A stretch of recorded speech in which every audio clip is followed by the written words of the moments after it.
Oh, yes.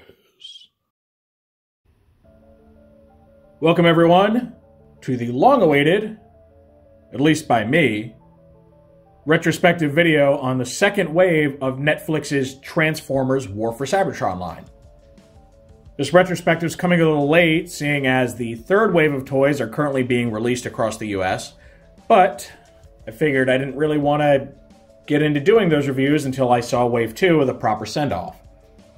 And I'd say what better way to start this video than to finally show off the completed Teletran 1 backdrop that you can only form by collecting every single Deluxe class figure from the first and second waves. And I gotta say, for something made of a bunch of paper panels, it came out looking pretty nice. I like how well everything lines up, the way they mesh together when you get the tabs lined up right. You don't get too much disjointedness in the overall picture. And it creates this really nice 3D backdrop. And I gotta say, it is a really neat little way to reward, some of the more diehard collectors out there that picked up the whole line. Now, there are much cheaper alternatives out there, because you gotta figure, you had to buy 10 Deluxes to get this, right? You're talking $200 for a paper backdrop. So hopefully you got some enjoyment out of your figures along the way. And this may be the closest we ever come to like a Marvel Legends Build-A-Figure in the Generations line, because I just don't see them ever doing like proper Build-A-Figures without really jacking up the prices. But if you made it this far and you've managed to collect all these, you get to savor this a bit. It's bigger than I had pictured in my head, so I'm not complaining. I mean, it's a pretty substantial backdrop. It could stand to be a bit taller, but, these do have to fit in deluxe size packaging, so yeah, there is a bit of a height limit there. Now, as impressive as this backdrop is, we can't just leave it all empty and sad like this, so let's go ahead and fill this in with some of our Wave 2 Autobots. So, go ahead. This old Big Bot himself, the big man. Get Elita here so they can have some sort of heart-to-heart like they're so wont to do in the Netflix cartoon. Let's go ahead and put Wheeljack one of the consoles. He's, I don't know, doing something Wheeljacky over there. Put grumpy old Impactor off to the side, being a loner, being an old edgy boy like he is. And let's go ahead and have Red and B over here just chatting it up. Bumblebee. There you go. All right. Look at that, looking a lot more lively now, albeit a bit cramped. And like I said, the height's a little off. I mean, you see Optimus, he's just kind of towering over the main screen there. But it's still a really nice display piece. It's big enough to where you can fit all these guys from the second wave on there. But it's not so big that you just will have nowhere to put this thing on your shelves. So, kind of works. I like it. So I just really wanted to show all that off, give you guys an idea of what the completed product looks like if you didn't, venture out to collect all these. And now with that done, let's move on to the retrospective proper. Okay, we get our first look at this whole wave, starting out with the alt modes because it's something I haven't really done in the big retrospectives before. So, I just want to mix things up a little bit more and keep them less static. And just like our first Netflix wave, this wave consists of Deluxe class figures, Voyager class figures with included Battle Masters or Micromasters, and then a group of figures from a spoiler pack, which up to this point has been a Leader class toy and a Battle Master toy. They are switching that up a bit for Wave 3 spoiler pack, but I won't get too into that, just in case you don't want that spoiled for you. But yeah, they're changing the status quo for the third and final pack. Okay, for our Deluxe class toys, they're all Autobots in this wave. And we get Elita 1, Impactor, Bumblebee, Red Alert, and Wheeljack. Like the first wave, most of these Deluxes are just slightly recolored versions of their Siege or Earthrise counterparts, representing the same character and, probably don't command the highest demand amongst collectors because if they wanted these characters, they probably already went in on them.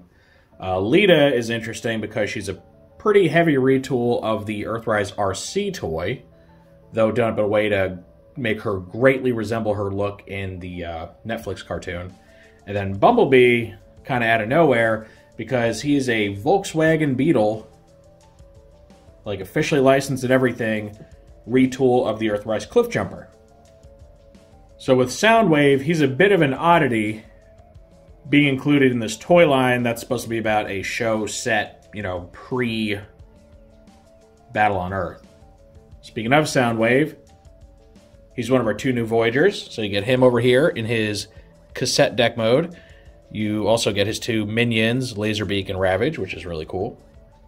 And these 2 have been updated with some minor retooling and color changes to make them more greatly resemble their Earthbound forms from the G1 cartoon.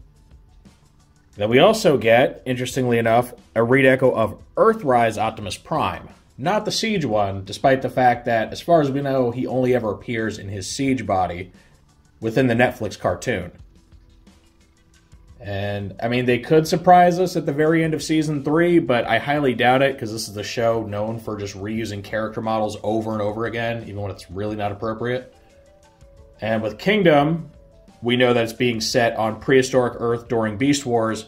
It doesn't seem likely he's going to take on an Earth alternate mode anytime soon.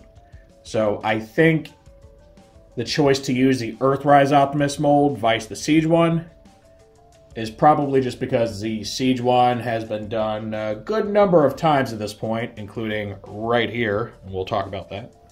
So that's really the only reason I can see for them going that route, which unfortunately does make him very much not show accurate in a line all about, you know, show accuracy. Included with Optimus are 2 new Battle Masters. You get Enerax, who is a redeco of the Siege Pterodax toy. And then we get Shieldron, who is a redeco of the Earthrise Sound Barrier figure. So they're really crossing over these different toy lines to make these groups come together. And then lastly, we get our spoiler pack toys. You get a leader class Nemesis Prime, who is a redeco of the Siege Optimus, sporting a redeco of the Earthrise Optimus trailer.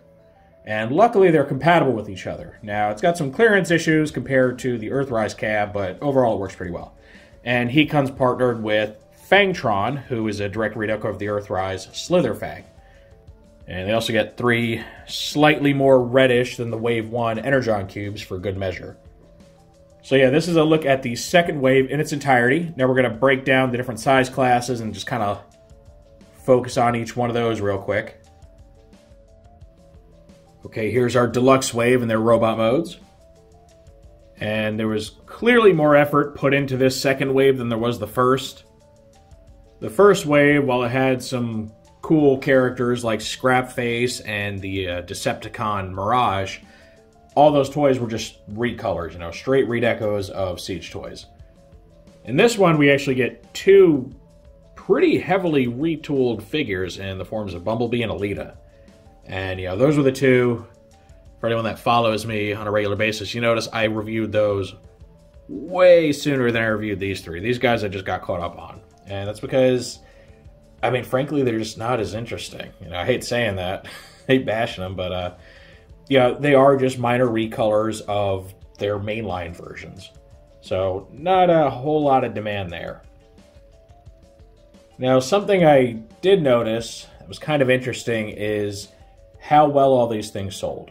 Bumblebee, I mean, if you weren't quick to get him, just forget it. This guy was selling out so quickly. And, you know, for good reason, right? He is, like, the first Volkswagen Beetle G1 Bumblebee toy we've had at a normal retail level since the first toy, right? No other Bumblebee has really recaptured that design. So he's been a very popular figure, and I completely understand why. In case you're wondering, too, this little blaster he's holding is the one that comes from the Centurion Drone accessory pack. That's why it seems a little out of place, but yeah. It's an upgrade, but it's an official upgrade, which you don't see those often. But anyway, yeah, the Bumblebee, easily the most popular here. I see people online all the time still saying, man, I want a Bumblebee, I wish I could find one, and at this rate, you're probably not going to, right? Because Wave 3's hitting shelves, they're probably not distributing Wave 2 anymore. So unless you get real lucky and they stock some old stuff, boy, I hope you snagged one already. Overall, I really liked the Bumblebee. I mean, they did a fantastic job retooling Cliffjumper. They reshelled the whole vehicle. Really awesome. They even made like a whole new piece for the backpack / car trunk. The only thing I don't like about this guy mold-wise is these pegs right here. When they redid this piece, they made these full circle pegs, which greatly increases the amount of friction that they produce. So you have a really hard time removing them from his fists in vehicle mode, or removing this piece from the little inner holes. So it's just a bit of a pet peeve, and I'm kind of worried it might break something. And I wish they had just kept him as like semicircles instead, just to reduce that friction coefficient just a little bit. But other than that, the molding I think is fantastic. The colors, I still find the Kraft cheese yellow a little weird, and the only reason I could think that they did that is because that's kind of the same color they used on the Masterpiece. So they're going off of that. I would prefer a brighter yellow, just to make them look a little more like his, original G1 self. And probably the thing that bugs me about him more than anything is the Autobot symbol, right? He's got it on his foot, and that's it. And it makes his chest look very naked, because he's always got an Autobot symbol on his chest. That's like his whole thing, pretty much. So yeah, why they prioritize the symbol that only shows up when he's in vehicle mode and then magically disappears over the one that's on his toy and on his character model, like right here, I don't know. Bugs me. I know a lot of people just like toy hacks and Autobot symbol on there. If I were into the third-party stuff, I would definitely do the same. But still, fantastic mold. I get why he sold out. But these three here, the way they sold kind of surprised me. I remember in Siege, Red Alert and Impactor did not sell very well at all. I mean, they weren't like super shelf warmers, but they weren't the most popular choices. Red Alert, I think, just because, we had just gotten a Sideswipe in that line, and he's not as popular of a character as Sideswipe. Impactor, I think he's just more of an obscure character, and unless you're like a comic reader, you're not going to know who he is. Plus, his colors are kind of garish, right? Well, this time around, I didn't see them stick around on shelves for too long. They sold pretty regularly.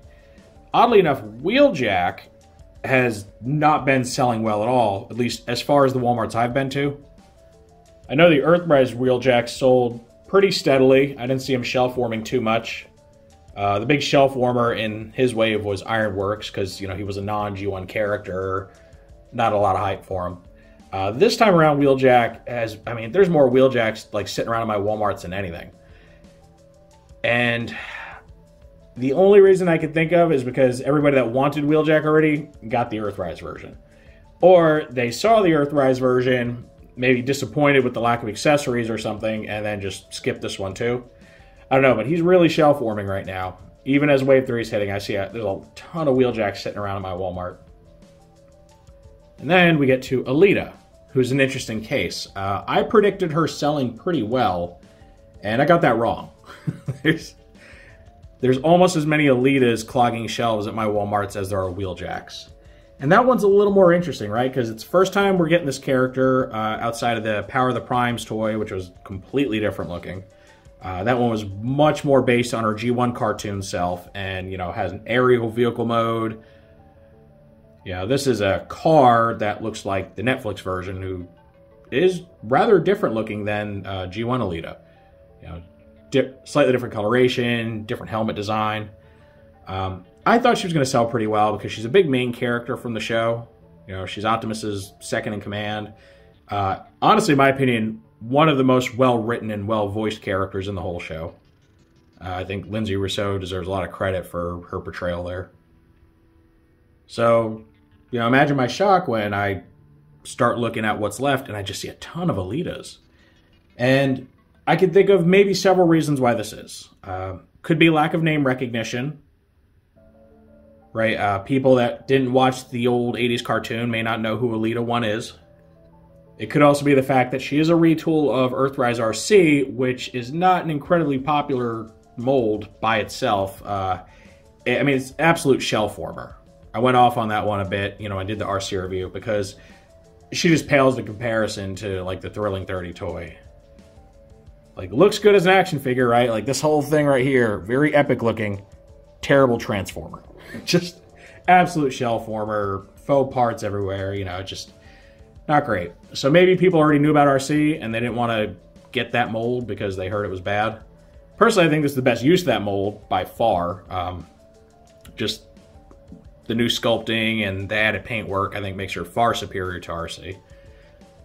But maybe people just didn't want to go in because they don't like the whole shell forming thing.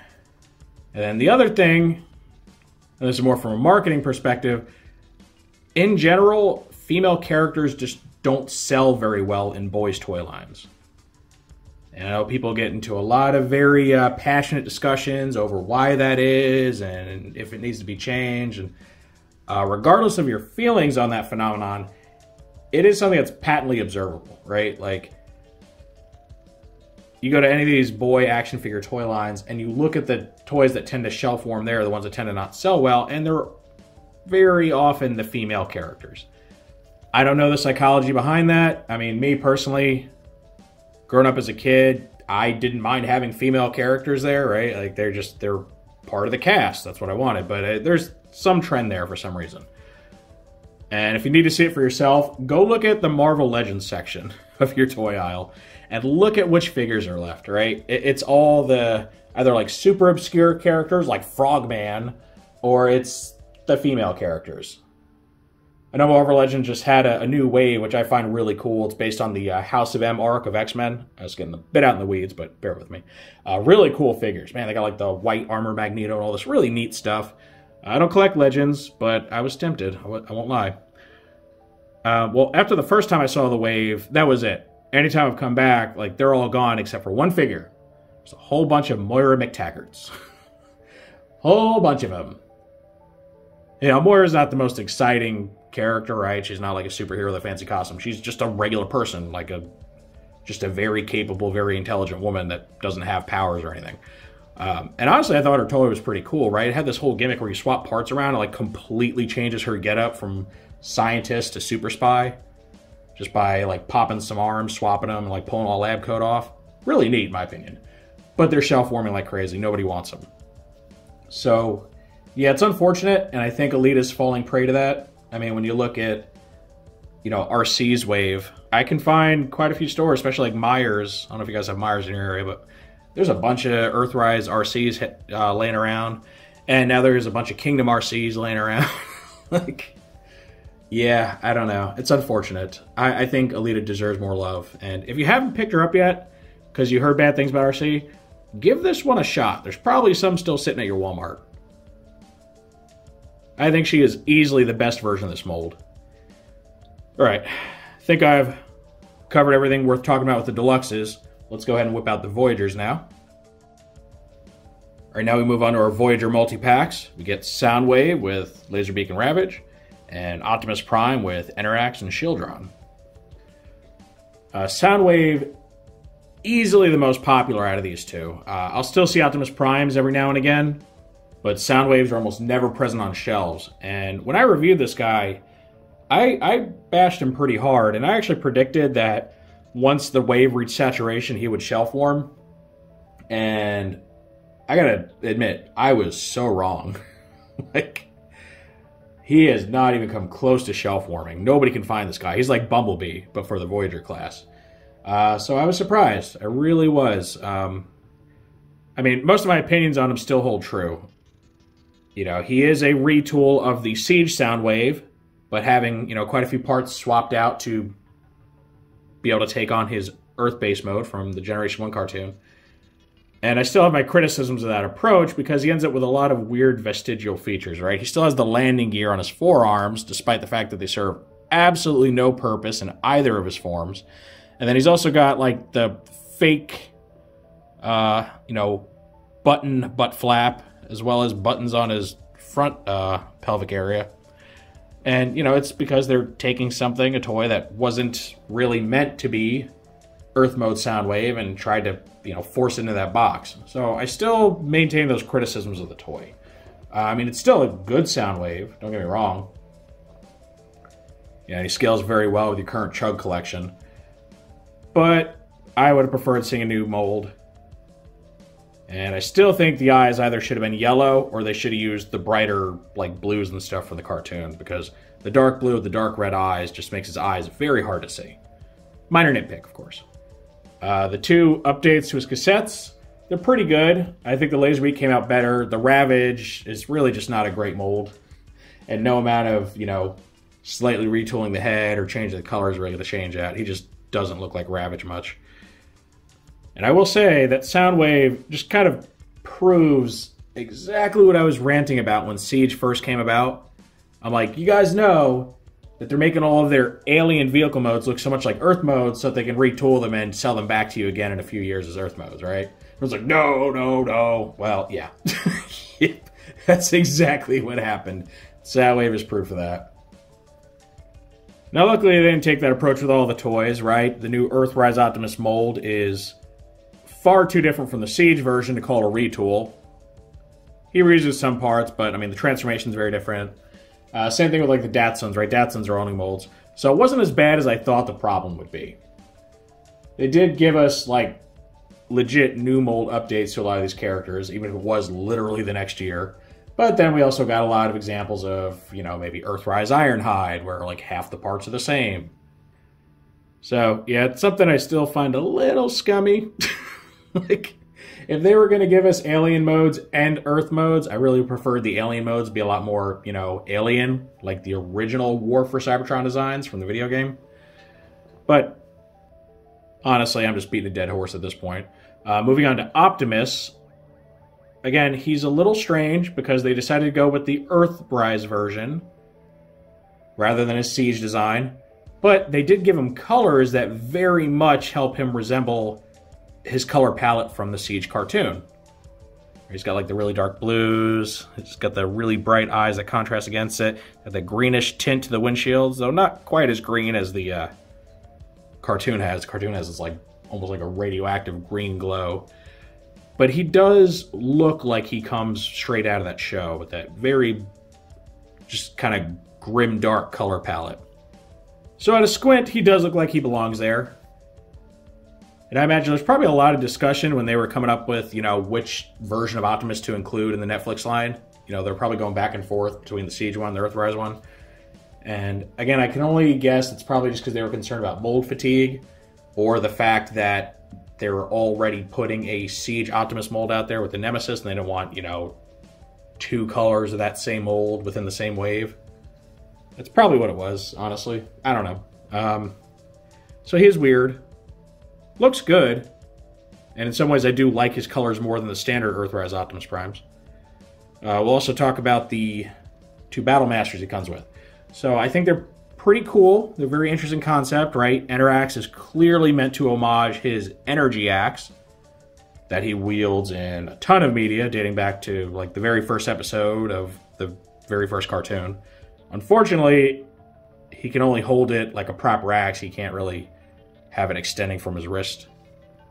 And then Seibertron, he's an all-new concept, but I imagine he's just there to complement the axe, right? Yellow energy axe, yellow energy shield, and it just gives us an excuse to have another ramp former for our Micromaster bases. So overall, I do like the Optimus. He did start a trend that we do see continue in the third wave of not including the Fire Blast effects on his Battle Masters. Right? There should be like a little bashing effect here on the blade, there should be a little explosion effect on Seibertron, but they cut that out. And I can only assume it's for cost cutting, because Hasbro doesn't already charge us enough for these toys. So they're cheaping out even more. And we do see this rear its ugly head again in the third wave with the upcoming Sparkless Seeker, who has 2 gun-type Battle Masters that completely lack their mold's Fire Blast effects. They're just not there. They're not present. So, yeah, you are getting a bit less of a value for the same $40 that you spent in the first wave. But for what is there, I do like it. And I know a lot of people pick this guy up as an alternative to the Earthrise toy because either like the colors more, or he's cheaper, or they just think the Earthrise trailer is kind of trash, because, I mean, it is quite small. I won't lie. It's very bare bones. And unless you bought the accessory pack, it doesn't even come with a roller. So overall, I think this Voyager wave is a bit more interesting than the first wave, right? First wave was just a shiny Megatron and Hot Link. And both of those guys shelf warm pretty heavily, which is why I thought Soundwave would eventually too. But between a heavy retool and a really great amount of synergy between a Voyager and his Battle Masters, I'd say this is probably the superior wave for Voyagers. And then finally getting to our spoiler pack. Again, this is a leader class Nemesis Prime, which consists of a Voyager-sized figure and a trailer. And it's interesting again because it mix and matches the Siege Optimus mold with the Earthrise trailer. Luckily they work well together. He also includes the aforementioned Battle Master Fangtron.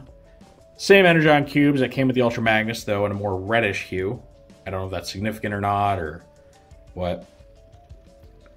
And then he also comes with a plethora of extra accessories, and these accessories are all taken from the Power of the Prime's Nemesis Prime. So he gets the 2 big smokestack weapons that mount to his forearms. He also gets the transforming sword bot Giza, which is an homage to the Arms Micron Nemesis Prime. He also comes with the standard ion blaster that comes with the Siege mold. And instead of having a shield, he also gets the Dark Saber, or Dark Star Saber. So he's got a bevy of accessories, and his biggest weakness is that he can't carry or mount all of them at the same time, really. He's only got so many hands, and the way the 5mm ports in the trailer are lined up, where they're so close to the edges right here in the walls, there's not really much room to mount them. Like, you can get the ion blaster in there, and you can kind of get these smokestacks in there, and that's about it. Everything else really just kind of bounces around in there loosely if you choose a storm in there. Now, this guy's a bit of a paradox to me because I find him simultaneously very creative, but also very phoned in. And my reasoning for that is creative in that they took toys and accessories from across 3 different toy lines.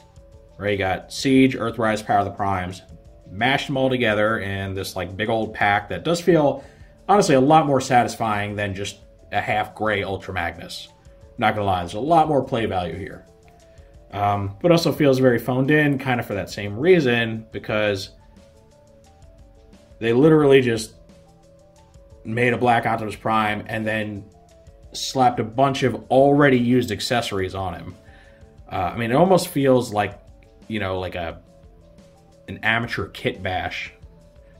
And now my negative view on this could be biased, right? As somebody who is a bit of a completionist, I already own the Power of the Prime's Nemesis, and I already own the Siege Nemesis Prime, because there was a Siege Nemesis released only through Takara in Japan.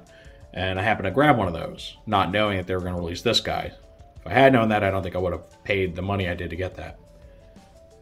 So for someone who already went out of their way to collect the other Nemesis Primes, this feels very repetitive, right? It's basically Siege Nemesis, Power of the Prime's weapons, and then he does at least get a black trailer. But again, the trailer is not that great, right? It is very bare bones compared to the original Generation 1 trailer.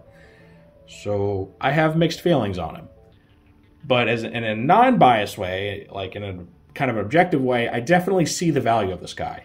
I think he is way better than the Ultra Magnus pack that came out. And I think he's way better than the spoiler pack that's coming. Again, I don't really want to say what it is, in case you don't already know and don't want that spoiled for you. But I'll just say, if you went in completely on Netflix Wave 1, you're going to be really disappointed. Really let down. So yeah, despite the sameness to what came before in the last couple years, he is easily the best spoiler pack out there. And I know a lot of people do like the Jet Black trailer. A lot of peeps bought this so they can put new stickers on the trailer and make it a G2 trailer, and they tend to pair that with our Optimus from this wave, because he has, you know, rather dark colors that are reminiscent of his first Generation 2 figure. So, I mean, there's reasons to get this, especially if you get it on sale. Alright, and here's our final look at the assembled Wave 2 and all their robot forms.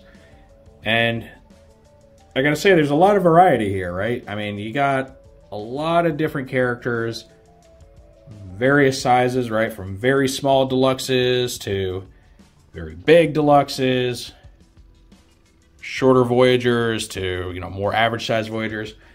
There's a lot going on here. Naturally, that means you're kind of getting different amounts of value for, you know, the same price point on different ones, but if you're not used to that by now, you haven't been collecting very long. That's not going away anytime soon. So, yeah, I very much enjoyed this wave overall. A lot of fun and interesting things. Again, I find our 3 just straight recolor guys pretty boring, as I did with the first wave. But I also get why they do that, right? They are basing this toy line around their show. They want to advertise the characters in the show. So characters that get big parts, like Impactor, Wheeljack, Red Alert, they're going to get, recycled into this, even if the changes made to them are pretty minimal. But that boring recolor stuff just makes our newer stuff seem more exciting by comparison, right? Already gushed about Bee and Elita. I think they're both very cool. I think Elita is woefully underrepresented in the toy sales. The Soundwave, I think, is a really great retool, even if him being retooled does, limit how good he is overall.